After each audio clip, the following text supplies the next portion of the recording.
from what you've seen both on tape and also maybe even seeing them play live on TV on Saturday, what is it that's made this Cincinnati team such an elite team to have earned this number 2 ranking? I think, Fickle, Coach Luke's done a great job of building it up, building this program from the ground up. I mean, it's a strong program. And so you just see them in every phase. You can tell they've done a great job recruiting. The guys, they're not only they're recruiting good players, but they're developing them. They're buying into their culture. Athletically, they're, obviously one of the more talented teams, if not the most talented team in our conference. But they play together well. They're a good football team, and I think it speaks to how Coach Fickle built the team. He built it from the ground up, through recruiting. He got his type of people in there, the guys that he wanted in there. Just very impressive, though. Just, they don't have any weaknesses as a program. Though he was recruited before Coach got there, Coach has had him through his career. What has he done and what has the quarterback done that has made him such an effective weapon? Well, I think, he does everything. He's got a big arm, obviously very athletic. And, in the system that they run, it fits perfectly with him. They got some RPO stuff. They got some zone read stuff. But, he's got really good backs, obviously, to hand the ball off to.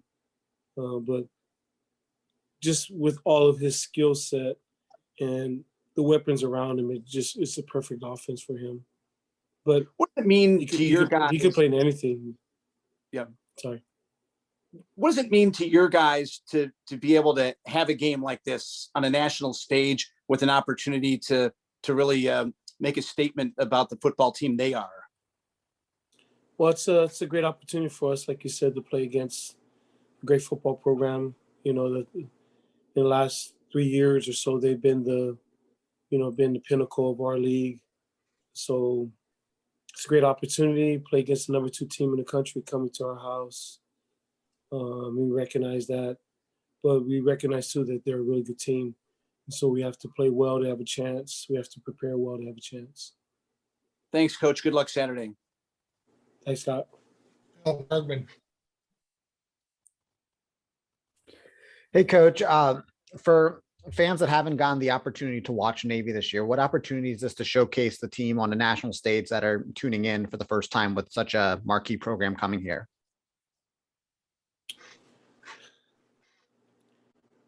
It's a great question. I haven't really thought about that. We're trying to win, haven't looked at what we're trying to present. Just hopefully we play well. It's a great opportunity to be on national television against a great football team. But we also want to play well. We want to win. This isn't just to show well and to be a good opponent, so to speak. We're coming to win. Kind of going off that, Houston a few years ago, what learning opportunities are there from that win a few years ago that you can showcase to the team that shows you guys can beat a top 5 program? Well, it's all the same things that we've been emphasizing every week. The keys to winning don't change with who you're playing. So hopefully our guys will do a good job of doing all those things, not beat ourselves, take care of the ball, not limiting explosive plays. The keys are still the same though. And so like I said, playing against Houston all those many years ago, that was a great win for us. We can draw from that it can be done, but focusing on this team, we have to find a way to play better than we played last week. And that's our key, just trying to prepare the best we can to play a really good team and be the best we can when we play. Well, when I look at Cincinnati, I kind of see a Big Ten type of team. So many of the teams in your league are, spread passing offenses. I don't think that's what Fickle has looked to build. He's got a very balanced, they'll hit you in the mouth with the run. And as this running back, I think he's got like 350 yards in the last 2 games, and also defense. Would that be a good analogy? Do you see a team that's very built similar to a Big Ten type of team? Yes, Wags. I think, they're like you said, all the things you said, they're athletic, they're big and physical. They can definitely run the ball. Their line is huge. Defensively, they're super athletic. But they got a lot of variety in what they do offensively. Obviously, like you said, they can run at you, but they got stuff to get him on the edge too. He can throw from the pocket.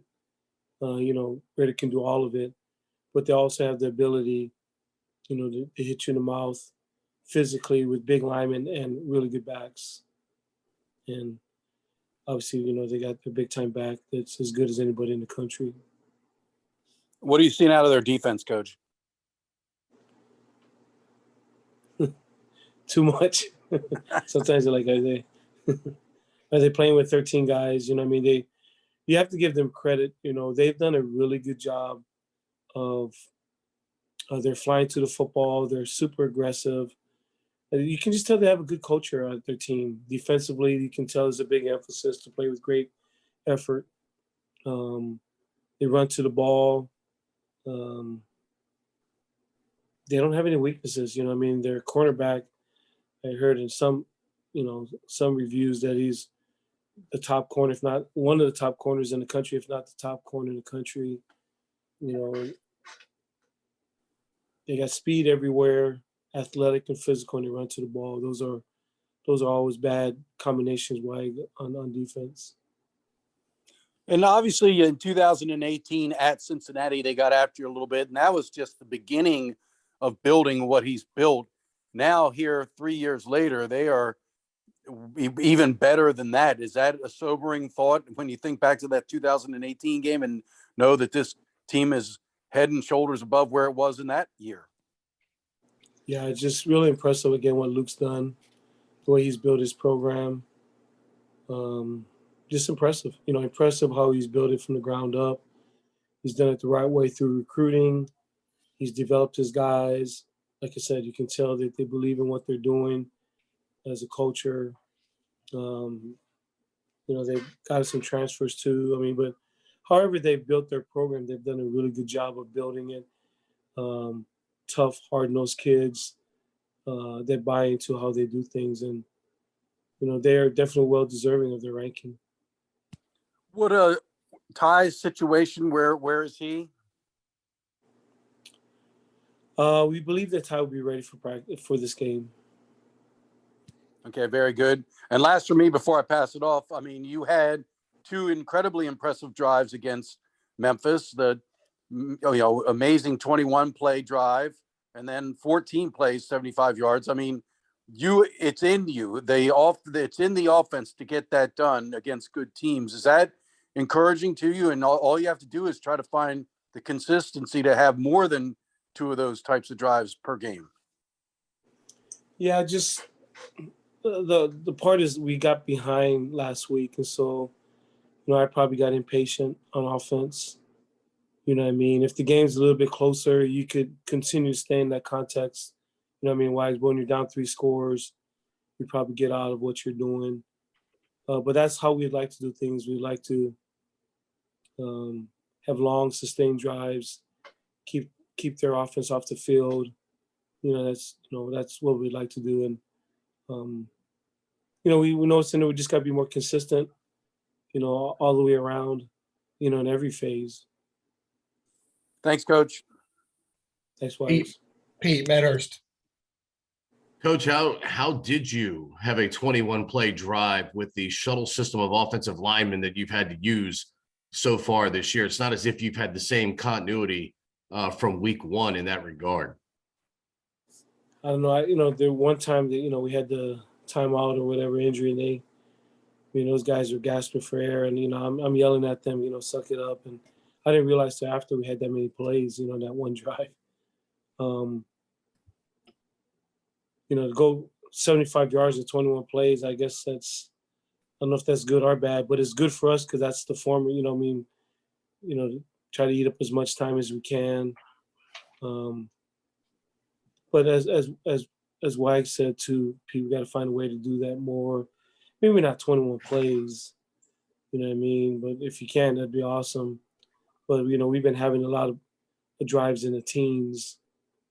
We had some of those drives in Marshall, but we didn't capitalize, or we didn't finish. So we just got to continue to finish. But sometimes when you have all those long sustained drives, which are great, but also it forces you to execute every time too. At this, at the same time, does it force, as you mentioned earlier, you alluded to it, does it force you as a play caller and trying to put this together? Does it force you to be patient when you see it working and hey, maybe there is an opportunity for us to take a shot, because 20 of the 21 plays were runs in that drive as well? Yeah, you try to be patient. Obviously everything's based on the score. We got to do a better job of playing complementary football. We've been playing really, really good on defense. Prior to that last week, we were playing, I thought, lights out against SMU. Did a lot of good things against Houston and UCF. But the big plays, the scoring on big plays hurts you a little bit because, they're so quick, and so we got to limit explosive plays, and we got to sustain those drives. We have to have more of those drives, and we have to finish them, Pete. And, but if you're, within a score, or if you're ahead, it allows you to stay in character and stay on track. And, as you go, but, last week was a game, and we hadn't fallen behind like that in a while. We've been close in all of our recent games, and so it kind of forced us to get out of character a little bit. Kids are pretty bright. The marquee kind of sells itself this week, but how do you sell opportunity without trying to create the opponent being this Goliath just because they have a number 2 ranking attached to them? Yeah, great question, Pete. These kids are smart. They're reading it everywhere. They recognize that we have this great opportunity. But you want to seize the moment too. You don't want to just come as a spectator and a fan or come enjoy it. You want to have an opportunity to win. And it starts with our preparation. So that's really been our focus, just preparation. Just making sure that we can get, as prepared the best we can against the best team that we play this year. And just make sure we're ready. And that's where all of our focus has been, is just on our preparation. I know it's been disrupted because of his injuries, but certainly over the last few weeks with Ty running the offense and you all finding some more success, is that kind of what you envision with him and why you all went with him from the start of this thing at the very beginning of the year? Yes, a physical runner, and so he's done a nice job in, short yardage situation. He's operated offense well. Want him to continue to throw the ball. Thought he could have thrown the ball a little bit better on Saturday because he is a good thrower, but we got to protect him better also up front. So he's doing a lot of good things, but, I got to improve in coaching. We all got to improve in coaching. He's got to improve in play. The O-line's got to get better, but he's been doing some good things, Pete. Great. Thank you, sir. Wondering if, through losses and adversity, of course, you learn a lot about your team. So first question is, what did you guys learn from this latest loss? And then I have a related follow-up. Well, we learned just, every game is different. We've been playing well on defense. I thought we've been, limiting some really big offenses. We've been limiting well, but, we didn't play very well on defense, gave us some big plays. So I think our guys recognize that every week you got to be prepared. I think offensively we learned, kind of to Pete's question, you got to be able to sustain drives and be more consistent. And the margin of error for us is very small. We recognize that. I think probably one of the biggest things that I've seen that's been really, really evident to me, and I've been in the league. Scott, when was our first year? 15 or 14? But 15. 15, but just teams are way better this year. I just feel like just being on the field, that's my sense. Like I said, I've been in this league and for all these years that teams are way better. And then you see these guys all looking at, this guy's a Auburn transfer. This guy transfers from here. So we have a lot of Power 5 schools, players that have transferred. I kind of feel like our league is kind of a good landing spot, good football, the cities are and campuses are pretty enticing for a young man looking to go to a school. Hey, how about this? And so we learned and we know that we have to be on point every week. Our margin of error is minimal, and we recognize that our league has always been good, but it's really good this year. So obviously, defense is going to be challenged by the Cincinnati offense. And you've been beat up on defense. It seems as though the bulk of injuries you've taken have been on the defensive side of the ball. Just kind of where are you at there? And I mean, do you feel like you might get some guys back that might help you against Cincy? No, we got who we got. You know what I mean? I don't probably not. You're right, Wags. We've been banged up. We've pretty much lost our starting safeties. We've had some, like you said, we've had some injuries, but we just got to press forward. It is what it is. Sports, football is a physical game, but we have had our attrition on that side of the ball. We're really excited coming to the season with two, veteran safeties coming back with Kevin Brennan, Mitch West, and obviously Mitch West is out, and Kevin Brennan most likely is going to be out too. You know what I mean? And so, but those are always tough. So, Coach, I don't expect you to comment on officiating, but there were some calls that really were momentum changers. Obviously, the Diego Figo pick six is a type of uplifting play that just really propels you and can demoralize the opposing team. And that getting wiped away, and then another touchdown wiped away, and both calls were wrong. You don't have to say it, I will. But I know you appeal to the league. Do you get satisfaction? What happens when you appeal to the league? Are officials, do you know anything about, is it any good? What's the point of it? If you talk to the league and say, look, at these plays, they're bad calls and they really hurt us in a game, an important game, and may have been game changers. Well, what's the satisfaction you get, Coach? Any? Yeah, I think, Brian, that's, those guys that run our league, they're all under, they review all the officials, give them reports. I think based on all of the things we send back, whether the calls are right or wrong, I think there's some evaluation process that goes on. But when you get something back, that says, hey, they missed it or whatever. And sometimes say, no, we agree with the call made on the field. We get back what the league officials think, but no, not really. I guess to answer your question, do you get any satisfaction? No, because the game's over. They're tough. They're tough things, but yeah, what can you say? Thank you, Coach. I'll get fined. Pete Medhurst. And just one more for me.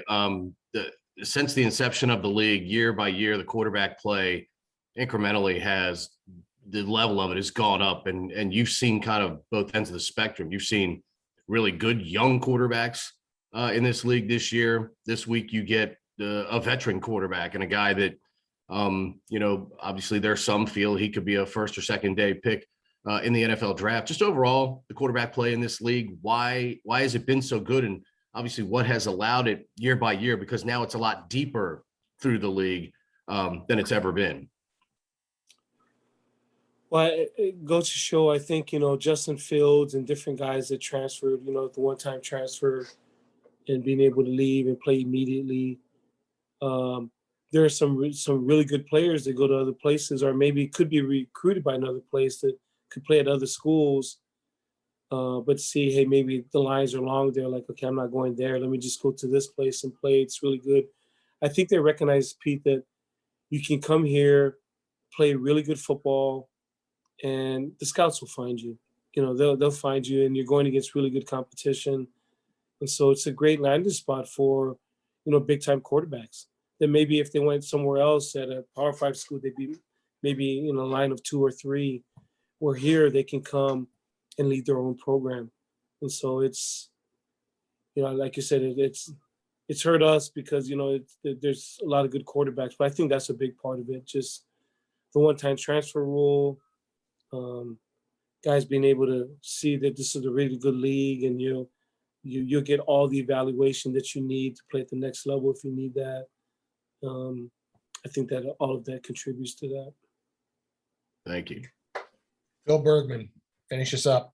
Coach, last season you won both your noon kickoffs, and this is the first time since 2016 a noon kickoff at home. Do you like these noon starts, and what's beneficial about them for your team? I think for us, we're used to getting up early. We're a school that gets up early. So, I think we're, hopefully it bodes well for us, because that's kind of our schedule. I mean, Phil, we're, as midshipmen, our guys get up early, go to class, which is right in the middle of their day. Maybe our fans are a little bit more energetic. I don't know, but it's for us. I think it kind of bodes well to the lifestyle and the schedule of a midshipman. What does it mean for you and your teammates to have this opportunity to play and beat the number 2 team in the country? I would imagine most college football players would never even get that opportunity in their 4 years of playing. Yeah, you're most definitely right. It's huge having the number 2 team come into our house, especially in our season. Getting a chance to get a shot at them is amazing. We talked about that a little bit today. Just kind of having a chip on our shoulder. Yeah, a lot of stuff's been rolling our direction, but a lot of that stuff is stuff we can control. So it's just getting a good week's worth of practice this week. Got to be perfect. Got to make some big plays and got to be dominant and show pretty much our fans and the rest of what we can do. When you look at film of a team that is ranked as highly as they are, do you notice a difference than when you're watching films of other teams during the season? Do you notice the difference? I would say there's a difference when it comes to like at certain teams' discipline. Like, do you have a team that has just a couple dominant players, or do you have a team that's a team? And I think watching a little bit of Cincinnati's film, they're well-rounded. They have a good offense, they have a good defense. They practice hard on special teams. They're rallied to the ball, and I think that's what it takes to be number 2. Being a senior, the opportunities are fewer and fewer for you to play at Navy Marine Corps Memorial Stadium. What has it meant to you to have been able to play there, and what does it mean for you to have these remaining games at home in Annapolis? It means so much. I have so much pride in our stadium. I mean, we all know our stadium stands for way more than just football. It's a testament to the service that people have gone before me and paid the ultimate sacrifice, and all go on and serve. And people who play in that stadium have all gone on and served. So I've always had great pride, and I feel like I'm very blessed. Our team is very blessed to have a lot of home games this year in our senior year, and really just enjoy our final moments playing in the Marine Corps Memorial Stadium. Thanks, Coop. Let's go to Phil Bergman. Hey, Coop, as one of the captains of this team, just what's your message heading to the guys heading into this game?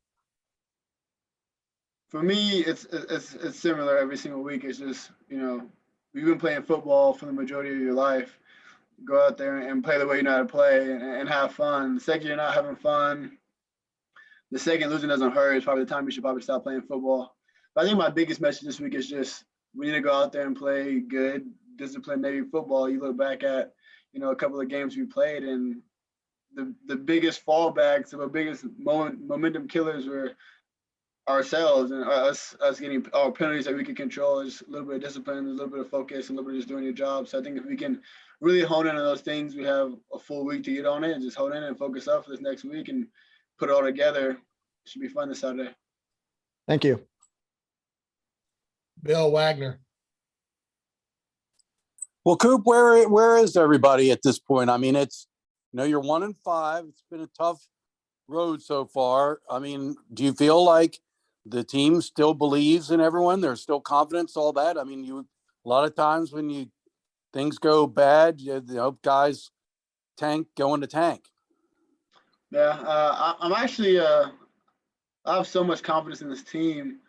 There's no infighting. Like I personally believe from my heart to heart that guys still believe in faith. I know I do. I know other captains do. I know the seniors do. I know everybody does. And the thing about it is the season's just like, it's not as if we're just getting stomped on and nothing's going our way and we were unable to do anything against any team. We're driving the ball on every team we played. We're making plays and getting big plays on every team we played. We were holding teams with great offenses down to short points, and we were giving ourselves a chance, but we're shooting ourselves in the foot. And I think because of that in itself, we're still in a good spot. We still have guys that have faith and have believe and have fire in their hearts and are ready to play and ready to bring it every Saturday. So obviously, I mean, probably the only people that think you can beat Cincinnati are the men in the locker room. You know, I don't know what they were being a massive underdog, 3 touchdowns or something like that, something crazy, on your home field. I mean, can you talk about how is it almost an event, us against the world mentality at this point? I mean, I feel like it always is. It always starts in your locker room. It's always you guys against the world. It starts in spring ball. It starts before spring ball. It starts in off-season workouts. It starts in fourth quarters. But you're not wrong. But at the same time, like in a lot of sense, Navy's always an underdog. It's not like we're in a place we haven't been before. It's just up to us to go out there and have faith in each other and love each other enough to play our best football. And then at the end of the day, we should be happy with the scoreboard. And do you feel it's going to take something extraordinary to beat Cincinnati, or do you feel if you just play solid Navy football in all 3 phases that they're a beatable team? I mean, you're not playing the Tampa Bay Buccaneers, I don't think. Yeah, I mean, every team is a beatable team. That's without a doubt. We gotta make plays. We gotta make plays. We have to obviously execute all 3 phases of football and play our brand of football. And I think we most definitely have a good chance of coming out on top on Saturday. So obviously 2 of the 2 touchdown drives you put together against Memphis are classic Navy. And I was talking to Coach just now and saying the offense knows it has it in it to do that. 21 plays, 75 yards, 14 plays, 75 yards. The formula for Navy football is there, and you have executed it, but it's not been executed on a consistent basis. You need more than just 2 touchdown drives per game to beat a team like Memphis or Cincinnati. Can you talk about that, Coop? I feel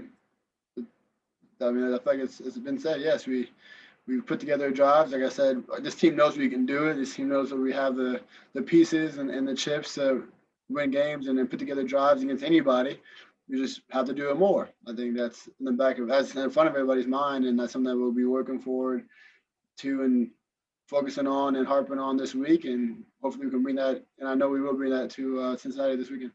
What's it like for you as the captain of captains from the football team when you go into that council of captains meeting with all the different varsity captains? What's it like for you there, and what are you able to take away from that helps you as a leader, both on and off the field with your football team? So when you have a chance to talk to a bunch of the best leaders in the brigade and which all kind of relate to you, like they all have their own team, they all have their respective problems, and they all have their ways of going about it. So there's obviously things I can take away from every single time I meet with them, our breakfast meetings and our individual meetings. For me, it's awesome to have the opportunity. I know even before I was captain of captains, I would talk to varsity athletes all the time, and I knew a lot of the captains before they even captains. But being in this position, I'm able to even more bounce ideas off each other and have people who aren't even, not me myself, but other teams bounce ideas off of them and just watch from the sideline and just grab and pick what I think would be best. It's great, honestly, but it also kind of brings you back, as a competitor, when things aren't going your way, it's easy to get down in the dumps or beat yourself about it. But then you have to step back as captain and realize there's good things still going on in the brigade. There's teams that are winning. We're beating Army. There's good things, and it kind of snaps me back to reality and helps me get out of my slump so I can focus on the next opponent and show my guys that I'm still with them. I'm still high. I'm still have that energy going into practice every day. Well, just last but not least, I mean, again, talk about the opportunity with Cincinnati. I mean, it's happened before. The Navy beat Houston when they were ranked. What was it, Strauss? What were they, 4th or 5th? 6 in the AP poll, which is the official poll, 5th in the coaches.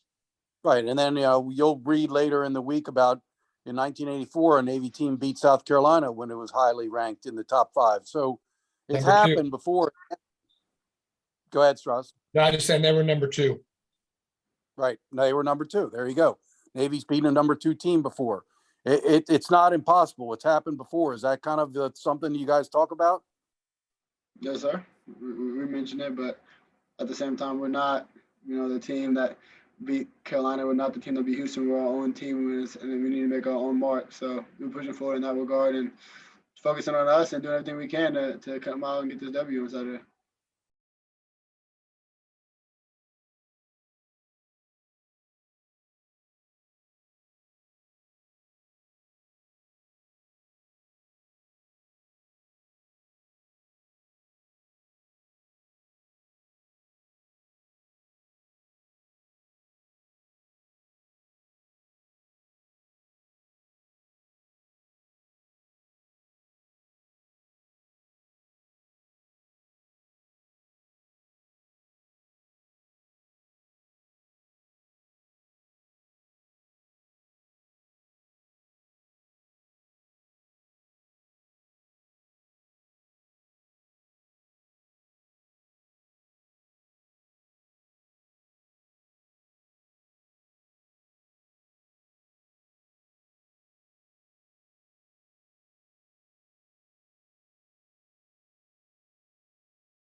in there for you.